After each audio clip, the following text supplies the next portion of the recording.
Tolong yo labang tolongan sumarap ruan tutenggo ita.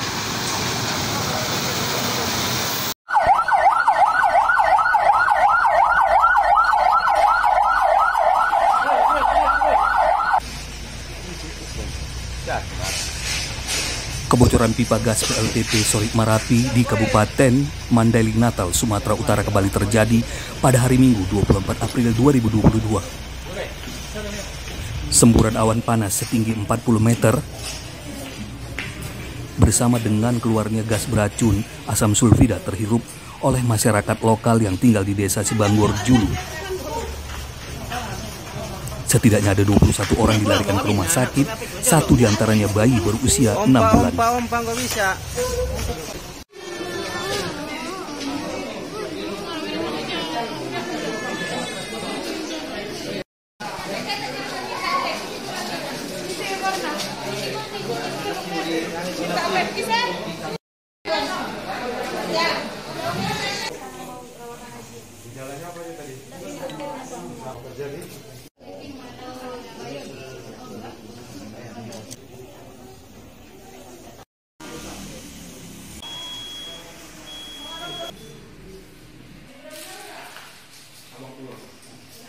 Sampai korban orang lagi kerja di sawah kan, namanya panen sama yang apa namanya padi, tiba-tiba datang bau menyengat ya. bau menyengat. Iya, terus kondisi korban ini bang gimana di muntah-muntah? Iya. Enggak, dia Bergeletak dari dia mana gitu? bang? Dari perusahaan Dari Petenggo. PLT Tenggo berapa tuh bang? Enggak tahu pastinya. Tapi kan? dari perusahaan PT Iya. SMGP ya. Iya. Tapi kabarnya ada kebocoran gitu. Kalau kabar ke situ kita nggak bisa jawab kan. Kalau lumpur yang keluar kabarnya gimana tuh? Itu saya nggak bisa jawab. Belum tahu ya? Iya. Warga di sana banyak yang korban kira-kira gimana? Ya banyak. Cuman jumlahnya kita belum tahu kan. Tapi rata-rata mereka yang korban yang ada di sawah ya. Yang ada di Yang sawah. dekat dengan pengeboran. Iya. Kalau di perkampungan sendiri bagaimana kondisinya? Masih alhamdulillah tenang-tenang aja kan. Tenang aja ya. Iya.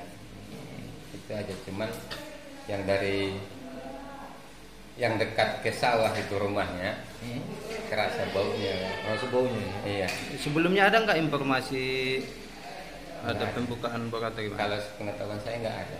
Ya, memang ini bagi Artinya ini kebocorannya. tiba-tiba aja ya. Iya. Tiba-tiba ya. Kalau ada Kejadian jam berapa itu bang? berapa ya tadi ya? Kira-kira Pagi ya. jam 9. Jam 9 ya. Kira atau enggak jam 9 nih kan?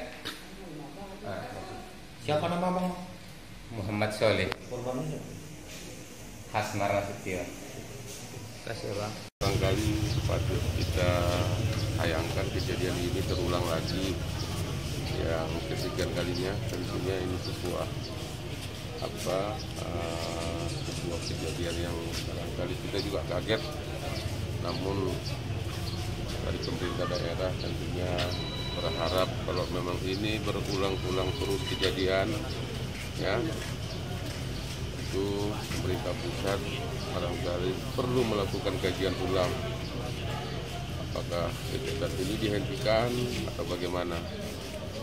Bola ada di tangan pemerintah pusat. Pemerintah daerah tidak punya kewenangan dalam hal mencabut atau menghentikan kegiatan. Pemerintah daerah hanya bisa berharap kepada pemerintah pusat dan kepada perusahaan agar ini segera dihentikan kegiatan pengeboran ya. Kalau memang ini terus-terusan terjadi, tentu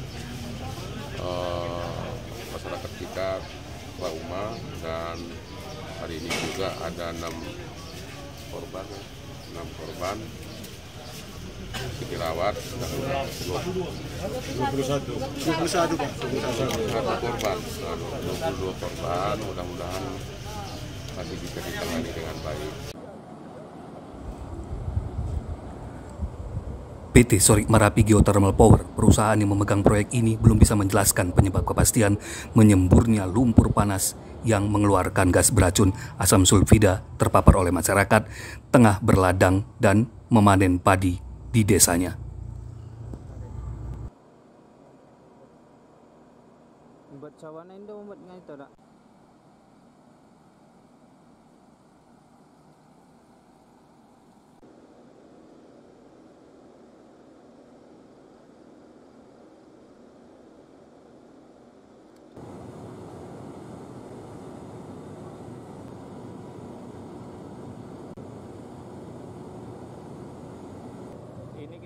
pompa kaki sumur untuk benar-benar menurunkan tekanan yang tadi sudah membuat semburan gitu. Nah, jadi kita lagi proses ini sekarang. Berarti semburan itu masih ada? Tapi kita Masih ada potensi, tapi ini udah satu jaman ya. Jam 15 menit, 1 jam 15 menit sudah tidak ada semburan. Tapi bukan berarti juga 100% ya. Kita masih memastikan lagi. Gitu. Iya, waktu ini.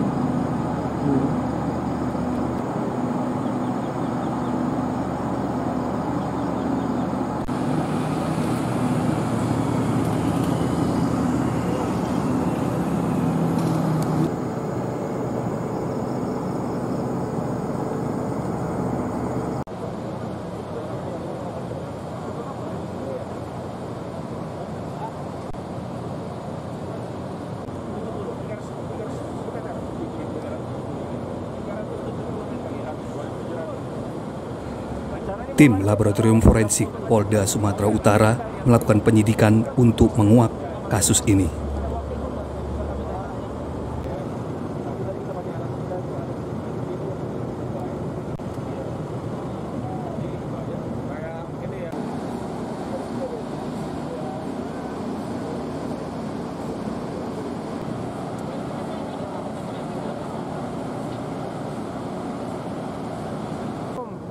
Ya, alhamdulillah sudah kondusif, sudah aman. Terakhir ya masyarakat yang dievakuasi ke rumah sakit jumlahnya 21 orang. Selebihnya tetap di rumah masing-masing karena memang untuk sumur yang tadi semburan juga sudah padam, sudah berhenti. Mati ya, sudah berhenti ya semburannya. Jadi kondisi di titik lokasi ini udah aman, udah ya, untuk sementara sudah kita lokalisir dan tim dari perusahaan maupun dari Polda Sumut juga sedang bekerja untuk melakukan investigasi ataupun penyelidikan. Untuk aktivitasnya sendiri di lokasi Pak, udah diberhentikan atau gimana? Ya, jadi untuk sementara ditahan dulu supaya tidak dia mengeluarkan semburan lagi. Untuk kepastiannya nanti besok dari tenaga tim teknis dari perusahaan yang akan menyampaikan. Terus ini Pak, ada kelalaian atau memang ya, hal yang biasa ini? Hal yang biasa. Ya itulah nanti yang akan itulah yang sedang kita cari tahu. Ya, baik dari Polri maupun dari tim teknis perusahaan masih mencari tahu kenapa bisa seperti itu. Ya, kondisi sekarang ini ya sebagian besar mungkin trauma masih ada. Ya, dengan seringnya kejadian-kejadian yang inilah yang kejadian ini mulai tahun 2021, tahun 2022 ini mulai tanggal 8 Februari, tanggal 3 Maret dan ini tanggal 24 Maret lagi. Berarti sudah ada 4 kali. April. Ini yang sudah bikin warga ini trauma ya Pak. Dan banyaknya korban yang korban meninggal, termasuk beberapa orang itu yang sempat dievakuasi ke rumah sakit dan dirawat. Inilah kondisi sekarang ini. Masyarakatnya masih ada di desa atau gimana Pak? Oh, masyarakat ada di desa. Tapi masih trauma ya Pak? Yang kena tadi Pak, yang di sawah ini apa sampai ke masyarakat sana? Sekarang ini jumlah yang belum lama saya ke sana di rumah sakit ada 19 orang dengan 18 orang dewasa, 1 orang bayi. Enggak, maksudnya yang kena tadi di kampung ini apa yang sekitar di sini aja ya? Di sekitar di sawah ini sekarang kan ini bulan puasa ini kan aktivitas warga ini kan di sawah ini yang panen padi itu banyak, makanya yang kena di sekitar mana tadi Pak yang kena? Sekitar wilayah LPT ini. Dan saya lihat, saya juga mengalami tadi waktu di sawah, arah angin kan ke arah sana, ke arah selatan. Trauma masyarakat kita seperti apa traumanya?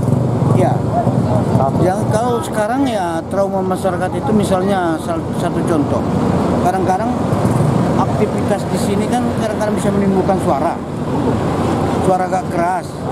Padahal kalau dalam sistemnya itu belum membahayakan. Itu pun sudah tanya-tanya. Ada apa lagi? Jadi harapan warga di sini apa lagi kira-kira, Pak? Ya harapan warga di sini ya termasuklah misalnya pihak perusahaan misalnya kalau suara ada peredamnya, kalau misalnya yang lain-lain inilah SOP-nya lah Oh, lebih ditingkatkan, Pak ya? tingkatkan.